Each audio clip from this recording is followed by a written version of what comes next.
नमस्कार माननीय योगी जी, राहुल गांधी जी, माननीय हमारे गृह मंत्री अमित शाह जी और ये कॉमेडियन हमारे रवि किशन जी। मैं आप लोगों की कुछ तस्वीरें देखी जिसमें आप कुछ शोषित, वंचित और दलितों के घर खाना खा रहे हैं, उनके साथ भोजन कर रहे हैं। ये बहुत बढ़िया बात है कि आप एक जो सामाजिक बंधुता है उसको बढ़ावा दे रहे हैं और आप कहीं ना कहीं ये जो जात पात, धर्म, भाषा, क्षेत्र इसको मिटाने की कोशिश कर रहे हैं। पर इसमें एक सबसे बड़ा ये सवाल उठता है, क्या आप सच में जात पात, भाषा, क्षेत्र, धर्म इन सबको मिटाना चाहते हैं? कभी हम आपकी राजनीति देखें तो आपकी राजनीति इतनी भड़काऊ है जिसमें आप कभी न कभी एक धर्म को बीच में ले आते हैं, दूसरे धर्म के खिलाफ आप लोगों को लड़वाना चाहते हैं। आप जब लोगों को लड़वाते हैं तो ये कहीं ना कहीं आपकी पार्टी को, आपके लोगों को, आपके नेताओं को फायदा होता है। पर ये जो आपका दलित प्रेम है ये उस वक्त कहा जाता है जब हाथरस में एक बेटी को जला दिया जाता है रात के 2 बजे के बाद।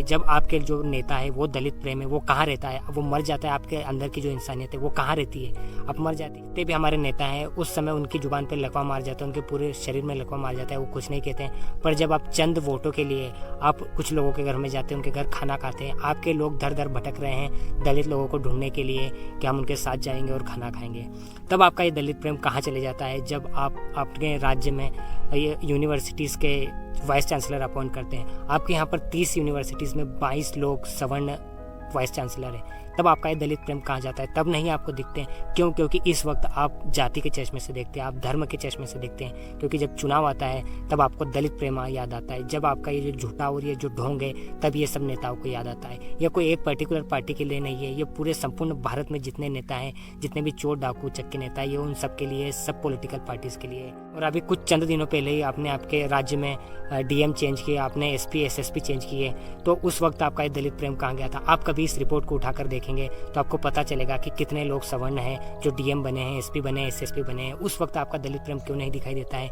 क्यों? क्योंकि अभी आपको जीतना है, आपको ज़्यादा से ज़्यादा विधायक चाहिए और कभी आपके विधायक नहीं जीतेंगे तो हमको पता है कि ये पार्टियाँ क्या करती है, इधर से खरीदेगी उधर बेचेगी और ये जो बिकाऊ नेता है ये बिक जाएंगे चंद पैसों के लिए। ये जनता के बारे में कभी नहीं सोचते हैं। आपका ये दलित प्रेम कहाँ जाता है जब एनसीआरबी की रिपोर्ट आती है जिसमें यह कहा जाता है कि जो एससी एसटी के लोग हैं उनके खिलाफ आपके राज्य में इतने कृत्य हैं, इतने बुरे कृत्य हैं, तब आपका ये दलित प्रेम क्यों नहीं दिखाई देता है? और जब भी हमारे यहाँ ऐसी रिपोर्ट आती है आप उसको झुठला देते हैं। कभी हमारे यहाँ जैसी भी ये रिपोर्ट आती है जिसमें हमारे देश का, हमारे राज्य का, हमारे लोगों को नीचा दिखाया जाता है, बुरा बताया जाता है कि इन सरकारों का ऐसा रवैया रहा है और हम इतने बुरे पायदान पर हैं, इतने निचले पायदान पर हैं, तो आप ये रिपोर्ट को झूठा बतला देंगे। पर आपका ये दलित प्रेम सिर्फ अभी चुनाव के वक्त दिखाई देता है। ये ऐसा नेता क्यों करते हैं? सिर्फ चंद वोटों के लिए।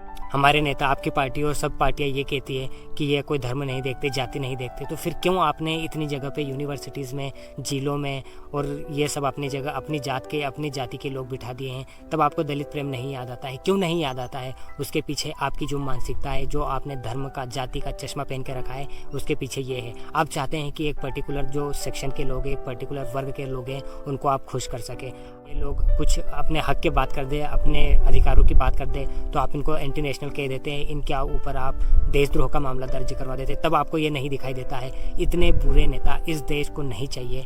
ये जो इनका, हमारे देश में ये जितने भी नेता हैं जो ऐसे ढोंग कर रहे हैं, चाहे वो भाजपा के हो, कांग्रेस के हो, चाहे कोई भी अन्य पार्टी के हो, चुनाव के वक्त आता है तो ये दर दर भटकते हैं लोगों के यहाँ पर, उनके दरवाज़ा खटखटाते हैं, उनसे भीख मांगते हैं। और जब जनता की बारी आती है, जनता के अधिकारों की बात आती है, उनकी नौकरी की बात आती है, तो आप उनके पीछे अपने राज्य की पुलिस लगवा देते हैं, उनको आप पिटवाते हैं, उनके ऊपर आप देशद्रोह का मुकदमा लगा देते हैं। और जितने भी हमारे ये नेता है जो अभी ये बता रहे हैं कि वो कितने ग्राउंड टू अर्थ हैं, कितने लोगों के लिए सोचते हैं, वो लोगों के लिए क्या कर सकते हैं, ये कभी कुछ नहीं करेंगे। जैसे ये एक बार ये चुनाव जीत जाएंगे तो ये अपने पेटी को भरेंगे, अपने बेटे बेटियों को विदेश भेजेंगे। आप उठा के देख लीजिए रिकॉर्ड में कि अपने क्षेत्र के जो सांसद है, जो विधायक है, जो मंत्री है, उनके बेटा बेटी कहाँ पर, कौन से देश में पढ़ रहे हैं, विदेश की यूनिवर्सिटीज़ में पढ़ते हैं। और यहाँ कर बच्चे एक नौकरी के लिए, एक कॉलेज में एडमिशन के लिए दर दर भटकते हैं। जो मजदूर वर्ग है, किसान वर्ग है, उनके बच्चे तो पढ़ भी नहीं पाते हैं। और जब इनके बच्चों को नौकरी नहीं मिलती तो इनसे बुरे कृत्य करवाए जाते हैं, इनको हिंदू मुस्लिम के नाम पर लड़वाया जाता है। तो हमारे देश के युवाओं को, हमारे देश की जनता को, हमारे लोगों को सोचना होगा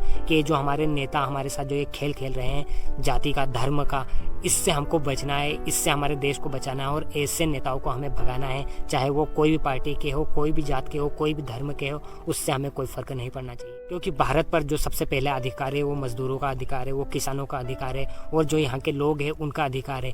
ऐसे चोर, गुंडे, उचक्के, चोर, लुटेरे नेताओं का नहीं है। ये पल भर में चाहते हैं तो हो सकता है कि देश की राजनीति बदल दे, पर नहीं करते हैं। जब ऐसे ही नेता कोई दलित के यहाँ खाना खाने चले जाए तो जो हमारे पत्रकार है वो चीख चीख कर चिल्लाते हैं कि देखिए हमारे नेता कितने ग्राउंड टू अर्थ हैं, एक दलित के घर भोजन कर रहे हैं। पर इसके जो पीछे की रियलिटी है कि वो खाना कहाँ से लाए हैं, उसके बर्तनों में खाना क्यों नहीं खा रहे, ये प्लास्टिक में और पत्तल में खाना क्यों खा रहे हैं, इसके पीछे की रियलिटी वो कभी नहीं दिखाएंगे। आपने कभी ऐसा देखा है कि कोई दलित नेता कोई ब्राह्मण के यहाँ खाना खाने गया हो और उसकी नेशनल न्यूज़ हेडलाइन बना दी गई हो कि देखिए आज एक दलित नेता, आज एक दलित नेत्री कोई ब्राह्मण के यहाँ खाना खाने गए? हमारे देश के एजेंडे के और हमारे पत्रकारों के एजेंडे में फिट नहीं बैठता है, क्योंकि वो बस ये दिखाना चाहते हैं कि आप नीची जात के हैं, आप नीचे वर्ग में आते हैं, आपको हमेशा से सालों से हजारों सालों से नीचे देखने को पड़ा है और आप भी आज नीचे देखने लगे कि आपके यहाँ पर एक नेता खाना खाने आया है तो हम 100 लोगों को, 1000 लोगों को और देश भर के करोड़ों अरबों लोगों को ये बताएंगे कि देखिए आज ये नेता दलित के यहाँ खाना खाने आया है। आज भी ऐसे कितने भारत में ऐसे कृत्य होते हैं दलितों के साथ, पिछड़ों के साथ, आदिवासियों के साथ, कि उनकी माँ बहनों के साथ बुरे कृत्य किए जाते हैं। तब ये नेता कहाँ जाते हैं, इनको तब दिखाई नहीं देख रहा है, आंखों पर पट्टी बांध लेते हैं, इनकी जबान पे लकवा मार जाता है, ये अपने बिल से बाहर नहीं आते हैं, ये बचते हैं पत्रकारों से, और जो पत्रकार इससे सवाल पूछता है ये इनके ऊपर देशद्रोह का मामला लगा देता है। ये ऐसे पत्रकार जो बिजनेस कर रहे हैं, जो धंधा कर रहे हैं, जो अपनी कंपनियों को बढ़ा देते हैं, ये उनके ऊपर कभी सवाल नहीं उठाते हैं। मैं चाहता हूँ कि ये वीडियो देश के हर व्यक्ति के पास पहुँचे, हर नेता के पास पहुँचे जो जातिवाद को बढ़ावा देता है, और हर एक मजदूर के पास, हर एक किसान के पास, और इस भारत के उन लोगों के पास पहुँचे जिनको अभी एक अधिकार नहीं मिला है, क्योंकि ये वीडियो हमारे देश के नेताओं का एक्सपोज करता है, उनके बारे में सच्चाई बताता है। और कभी आप हमारे चैनल पर नए आए हैं तो उसको शेयर कीजिए, सब्सक्राइब कीजिए, और इस वीडियो को ज़्यादा से ज़्यादा तक लोगों तक पहुँचाने की कोशिश कीजिए। जितना हक हमारे देश में एक राष्ट्रपति का, प्रधानमंत्री का, सांसद, विधायक, मंत्रियों का है, उतना ही बराबरी का हक एक आम नागरिक का है। जो मजदूर है, जो किसान है, जो नौकरी करता है, जो किसी भी छोटी नौकरी करता है, बड़ी नौकरी करता है, उनका भी अधिकार उतना ही है जितना इन चोर, उचक्के, गुंडे नेताओं का, बदमाशों का है। तो इस चैनल को आप सब्सक्राइब कीजिए, ज़्यादा से ज़्यादा इस वीडियो को शेयर कीजिए, ताकि जो हमारे नेता है उनकी सच्चाई सामने आ सके, जो ऐसे बुरे कृत्य करते हैं, जो ढोंग करते हैं, जो चुनाव के वक्त जनता के सामने आकर भीख मांगते हैं, जब ये चुनाव जीत जाते हैं तो 5 साल के लिए गायब हो जाते हैं। अब सोचिए कि आपके क्षेत्र में कौन से ऐसे नेता हैं जो चुनाव जीतने के बाद आपसे 1-2 बार मिले हो, 3 बार मिले हो, 4 बार मिले हो। ऐसे गिने चुने नेता ही मिलेंगे जो आपसे काम की बात करेंगे, जो आपके समस्याएं जानने की कोशिश करेंगे। समस्या सुन भी लेंगे तो उसमें से कोई इक्के दुक्के ही आपकी समस्याओं का हल। ज़्यादा से ज़्यादा आप इस चैनल को भारत के लोगों तक पहुँचाने की कोशिश कीजिए।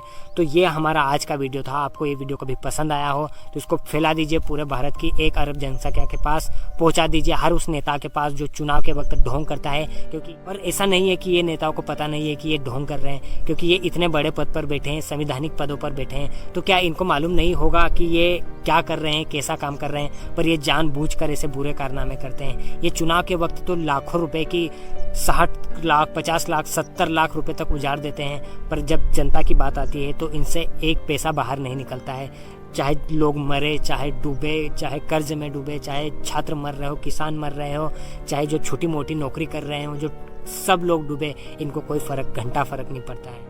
तो मेरे देश के नेताओं से बस इतनी विनती है कि सर, मैडम, भैया, आप जब जीत जाए तो अपनी जो जनता है, जिनने आपको वोट दिया है, जिनने आपको नेता बनाया है, मंत्री बनाया है, मुख्यमंत्री, प्रधानमंत्री बनाया है, तो उसकी तरफ भी मुड़कर देखें। जो झूठे बातें हैं, जो झूठे वादे हैं, उनको थोड़ा सा भरसक करने का प्रयास करें, ताकि जनता का भरोसा इस लोकतंत्र पर, इस संविधान पर और यहाँ के नेताओं पर बने रहें। क्योंकि हम आए दिन देखते हैं कि हमारे लोग नेताओं को उनके गांव से, उनके शहर से, उनके कस्बे से, उनके मोहल्ले से, उनकी कॉलोनी से खदेड़ देते हैं, भगा देते हैं। क्योंकि हमारे जो ये नेता है, चोर, बदमाश, उचक्के, गुंडे, ये कहीं ना कहीं ऐसा काम करते हैं कि हमारी जनता के दिलों में ठेस पहुंचती है, उनको बुरा लगता है, क्योंकि वो चाहते हैं कि उनके घर के बाहर सड़क बने, उनका घर बने, उनको पानी मिले, बिजली मिले, उनके बच्चों को शिक्षा मिले। पर ये नेता सिर्फ अपनी पेटी भरते हैं, अपने बच्चों को देश विदेश में पढ़ने के लिए भेजते हैं, या अच्छी शिक्षा वहाँ पर लेते हैं, और यहाँ आकर वो वापस से नेतागिरी करते हैं। और हमारे जो देश की जनता के बच्चे हैं वो वही मजदूरी, किसानी और छोटी मोटी नौकरी करके अपना गुजारा करते हैं। तो मैं चाहूँगा कि हमारे देश के नेता प्लीज़ थोड़ा सा सब्र रखें, अपनी पेटी कम भरें, अपने बच्चों को यहाँ देश में पढ़ाने की कोशिश करें। हमारे प्रधानमंत्री जी तो कहते हैं कि वो आत्मनिर्भर का नारा देंगे, पर आत्मनिर्भर का नारा वहीं पर फेल हो जाता है जहां पर ये नेता अपने बच्चों को विदेश में पढ़ने भेजते हैं। आत्मनिर्भर का नारा सिर्फ भारत के जो छोटा वर्ग है, जो मजदूर, किसान और जो छोटी नौकरी करने वाले हैं, ये सिर्फ उनके ऊपर लागू है। आप इस वीडियो को ज़्यादा से ज़्यादा तक लोगों तक पहुंचाइए, इसको शेयर करवाइए, क्योंकि ये जो चैनल है ये मज़दूरों की आवाज़ उठाता है, किसानों की, छात्रों की, महिलाओं की आवाज़ उठाता है। तो आप इस वीडियो को ज़्यादा से ज़्यादा लोगों तक पहुंचाइए, हमारे चैनल को सब्सक्राइब कीजिए। तो जल्दी मिलते हैं नेक्स्ट वीडियो में। हमारा वीडियो देखने के लिए धन्यवाद। और हमारे नेताओं की बुराई सुनने के लिए, आपको कभी और उनकी बुराइयाँ सुननी हो तो इस चैनल पर हमारे साथ बने रहिए। और हमारे नेता के झूठे कारनामों, उनके ढोंग के साथ हम अगले वीडियो में आपसे मिलेंगे। तो बस धन्यवाद हमारा वीडियो देखने के लिए, हमारे नेताओं का कुकृत्य सुनने के लिए। तो बस बने रहिए हमारे साथ। जय हिंद, जय भारत।